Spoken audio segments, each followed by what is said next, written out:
광진읍교회를 이끌어 가실 일당 백들이십니다. 감사합니다. 제 목소리가 듣기 좋으신가요? 그렇죠. 약간 허스키하니 좋습니다. 야곱은 죽은 줄로만 알았던, 꿈에서라도 한번 보고 싶었던 사랑하는 그 아들 요셉을 상상도 할 수 없는 곳에서, 그것도 모자라 대제국 이집트의 서열 2인자가 되어 있는 아들을 만납니다. 그 감격적인 순간에 그가 바로 앞에서 토해낸 자신의 인생 여정에 대한 그의 마지막 평가는 이렇습니다. 창세기 47장 9절입니다. 바로가 나이를 묻는데 야곱이 이렇게 대답합니다. 시작. 야곱이 바로에게 아뢰되 내 나그네 길의 세월이 130년이니이다.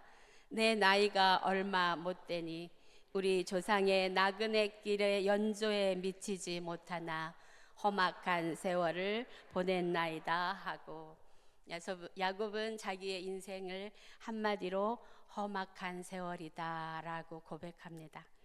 그런데 오늘 우리가 만날 요셉은 어떤지 보겠습니다. 사랑하는 성도 여러분들께서는 요셉 하면 제일 먼저 뭐가 떠오르십니까? 대답하지 않으면 계속 이러고 있겠습니다. 제일 먼저 뭐가 떠오르시나요? 꿈쟁이. 또? 지적할까요? 이동정 장로님은 뭐가 떠오르세요?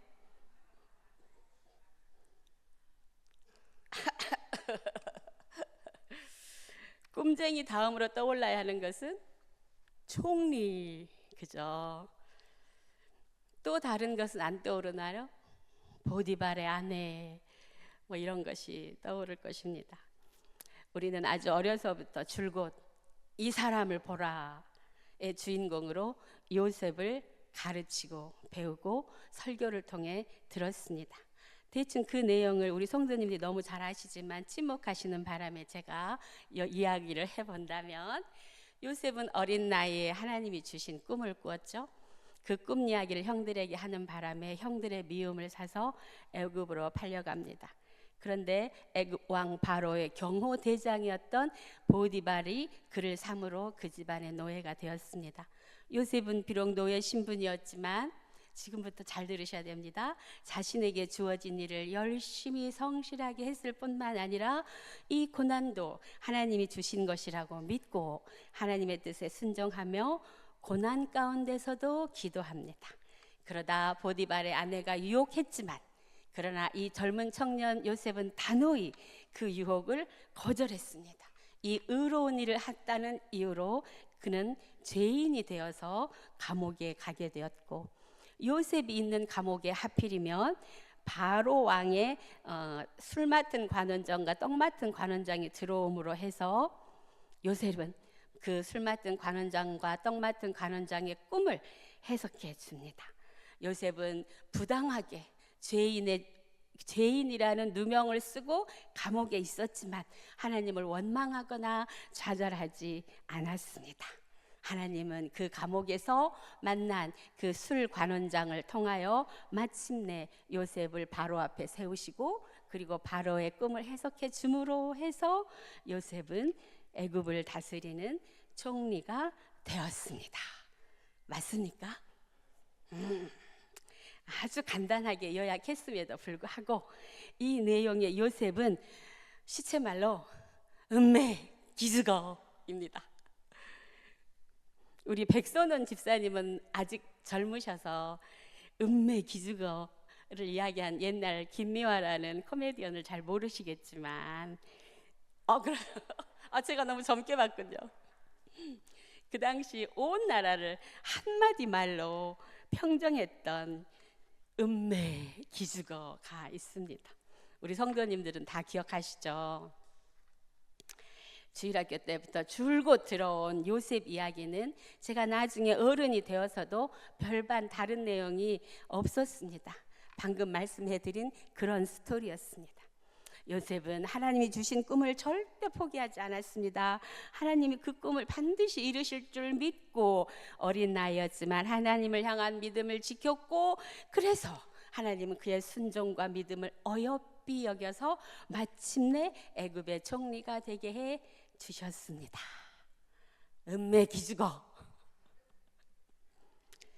내 나이 30을 넘어 40이 되어도 난 여전히 이 어린 17세 소년 요셉의 믿음의 발뒤꿈치도 따라갈 수 없었습니다. 그러던 어느 날 저는 결심합니다. 진짜 그런가 한번 내 눈으로 확인을 해 보아야겠다. 하나님이 저에게 주신 장점, 저는 그걸 장점이라고 생각합니다. 어떤 분들은 단점이라고도 하시는데 저는 남들이 하는 말을 곧이곧대로 잘 듣지 않습니다. 진짜로 그런가 확인하고 공부해서 참으로 그러면 그때 믿습니다. 그 장점이 발동된 어느 날 저는 진짜로 성경책에 요셉을 그렇게 기록하고 있는지 확인해 보기로 했습니다. 성경책을 새로 샀습니다. 왜냐하면 밑줄이 그어진 과거의 성경책은 자꾸만 나의 시선을 그 밑줄로 빨리빨리 가도록 자꾸 저를 재촉하기 때문입니다. 그래서 그 옆에, 그 앞에, 그 뒤에 무엇이 있는지 자세히 읽지 못하게 방해합니다. 성도님들께서도 뭔가 하나님 앞에서 새롭게 성경을 읽어보고 싶으시면 성경책을 새로 사시기 바랍니다. 별로 비싸지도 않습니다. 그렇게 요셉에 대한 성경의 진술을 읽고 난 후에 내가 한 첫 마디는 뭐였나? 아니구만.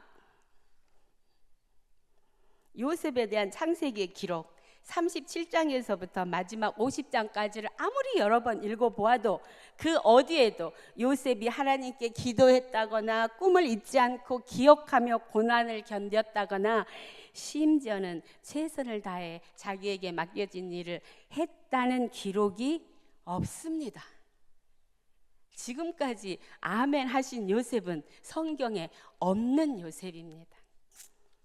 그리고 난 다음에 바로 깨달은 건 뭔가? 하나님이 하셨네 였습니다. 여러분도 오늘 집에 가셔서 성경책을 인터넷으로 주문하시고 그동안 목사님이나 교회학교 선생님이나 또는 요셉에 대해 이런저런 주석을 달아놓은 서적들을 통해 각색된 요셉에 대한 선입견을 버리시고 이제 막 초신자로 성경을 읽는 것처럼 창세기의 기록을 읽어보시기를 추천합니다. 그러면 저와 같이 깨닫게 될 것입니다. 아니구만. 하나님이 하셨네. 그리고 한 걸음 더 나아가 요셉이 총리가 된 것이 요셉을 향한 하나님의 최종 목적이 아니라는 것을 알게 됩니다. 요셉을 총리로 만드신 하나님의 최종 목적은 뭔가? 이스라엘의 구원이었습니다. 그리고 이것을 깨닫게 되면 비로소 요셉 때문에 음메 기죽어하지 않게 되고 요셉을 훈련시켜서 마침내 요셉을 통하여 이스라엘을 구원하시기까지 하나님이 얼마나 열심히 자기의 계획을 실현하시는지 눈에서 눈물이 흐를 지경입니다. 오늘 바로 이 요셉을 한번 하나님이 쓰시는 인생 이야기 두 번째로 만나보려고 합니다. 우리 모두가 알고 있듯이 요셉에 대한 이야기는 창세기 37장부터 시작합니다. 37장 2절입니다. 저는 성도님들께 말씀을 전할 때마다 새번역을 읽는데요.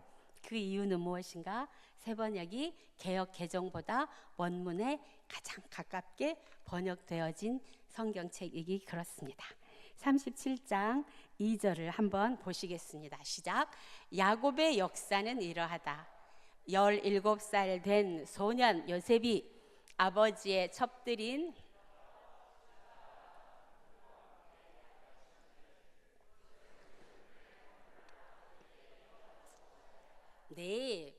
요셉은 17세 소년으로 등장해서 아버지의 총애를 받는 세상 물정 모르는 철없는 아이로 소개되고 있습니다.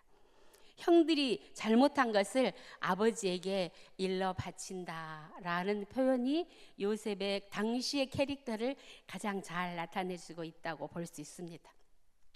그런데 여기에 더해 요셉은 엉뚱한 꿈을 2번이나 꿉니다. 누가 들어도 밖으로 발설해서는 무리가 생길 수 있는 내용이었음에도 불구하고 이 철없는 세상 물정 모르는 요셉은 그 꿈의 내용이 하도 신기도 하고 자신에게는 매우 즐겁고 유쾌한 것이라서 형들이나 심지어는 아버지가 어떻게 반응할지에 대해서는 어떤 고민도 없이 크게 떠벌렸습니다. 꿈의 내용인즉슨 형들의 볕단이 자기 볕단을 향해 절하더이다. 해와 달과 11별이 나를 향해 절하더이다. 이 말을 들은 형들은 그를 죽이기로 모의합니다. 참 해도 너무한 형들이 아닐 수 없습니다. 그런데 그들은 그렇게 합니다. 그래서 아버지 심부름을 온 요셉을 잡아 물 없는 구덩이에 던져버립니다. 그러나 그중 한 사람이 어떻게 형제를 죽일 수가 있겠냐라고 다른 형제들을 설득하여 은 20에 미디안 상인에게 팔아 버리고 아버지 야곱에게는 요셉을 들짐승이 와서 해쳤다고 거짓말을 합니다. 여기까지가 요셉 이야기의 1막입니다. 2막의 시작은 요셉의 이집트에서의 삶입니다. 그런데 사랑하는 성도 여러분, 요셉을 한번 보십시오. 창세기를 쓴 모세는 지금부터 요셉이 인간으로서는 당할 수 없는 극도의 절망과 고난을 당함에도 불구하고 요셉에 대해서는 지독할이 많지 침묵으로 일관하고 있습니다. 그 어디에도 요셉이 무엇을 어찌 했다더라는 기록이 없습니다. 마치 요셉을 투명 인간처럼 취급합니다. 그리고 그 대신 하나님이 전면에 등장하십니다. 창세기 39장 2절에서 6절을 한 절씩 교독하시겠습니다. 주님께서 요셉과 함께 계셔서 앞길이 잘 열리도록 그를 돌보셨다. 요셉은 그 주인 이집트 사람의 집에서 살게 되었다.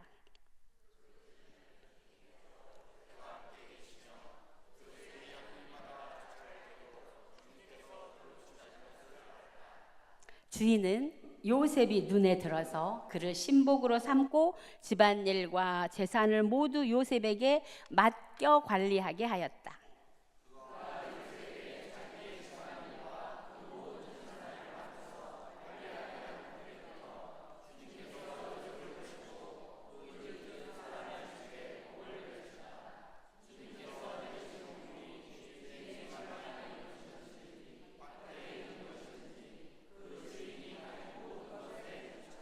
함께 읽습니다. 그래서 그 주인은 자기가 가진 모든 것을 요셉에게 맡겨서 관리하게 하고 자기의 먹거리를 빼고는 아무것도 간섭하지 않았다. 보십시오, 성도 여러분. 우리가 지금 읽은 성경의 주인공이 요셉입니까? 하나님입니까?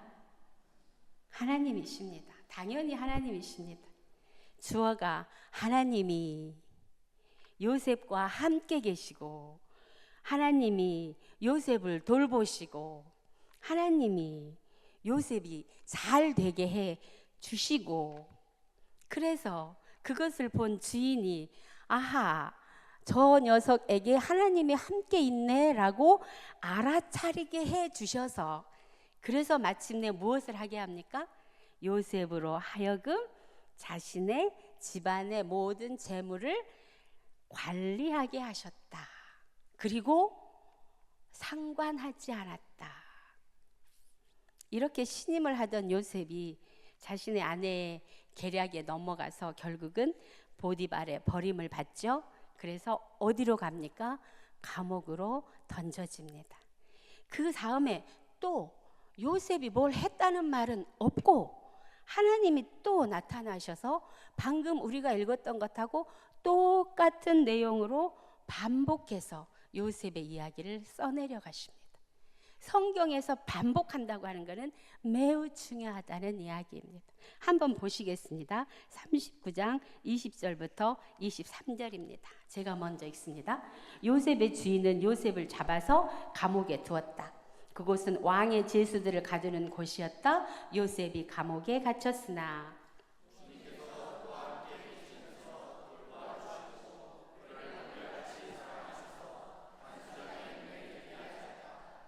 간수장은 감옥 안에 있는 죄수를 모두 요셉에게 맡기고 감옥 안에서 일어나는 온갖 일을 요셉이 혼자서 처리하게 하였다.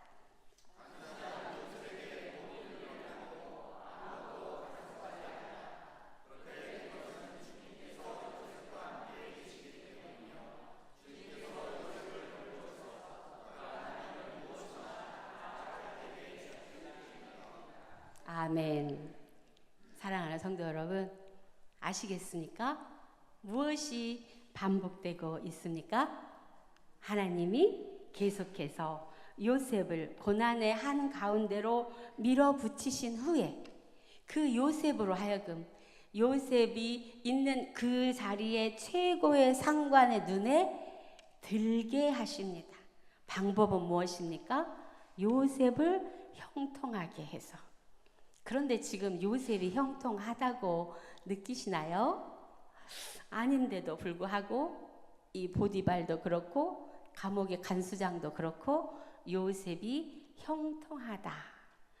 자가 저렇게 형통한 거 보니 자 뒤에 있는 하나님이 진짜 신인갑다. 그렇게 하고 뭘 했다고 합니까? 요셉에게 자기 집의 모든 것을 맡겨 관리하게 하고 간섭하지 않았다. 그럽니다. 요셉을 형통케 한 그 열매는 결국 누구의 것이었나요? 요셉이 그 열매를 먹었습니까? 아닙니다. 바로 요셉을 마음에 들어서 그리고 그에게 모든 것을 맡겨 요셉으로 하여금 조직을 관리하고 감독할 수 있게 한 바로 그 사람에게 하나님은 복을 주셨습니다.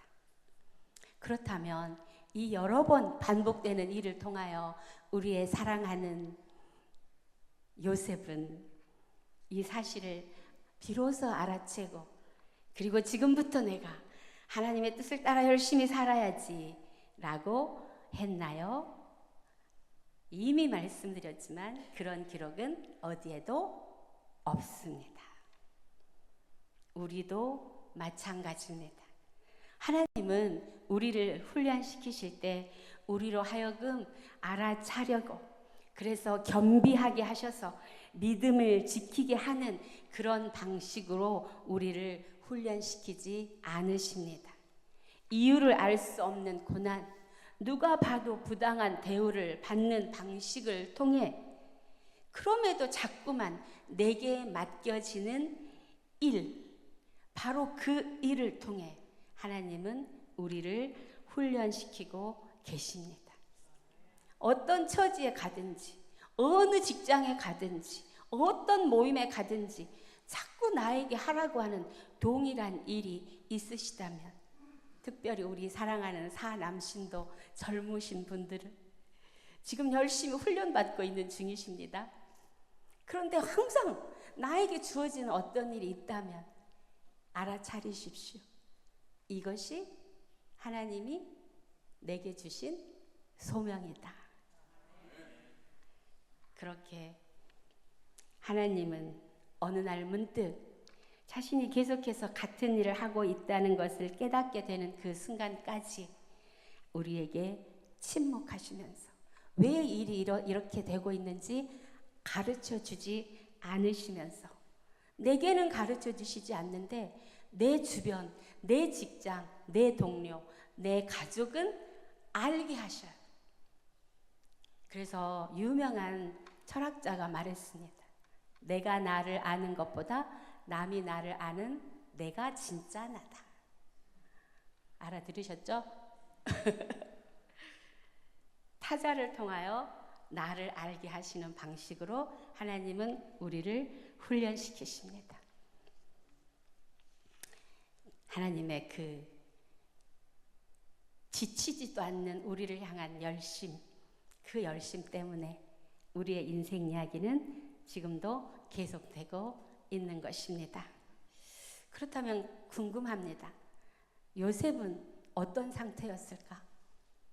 요셉은 우리가 지금까지 알았던 그 모습이 아니었다면 어떤 모습으로 있었을까?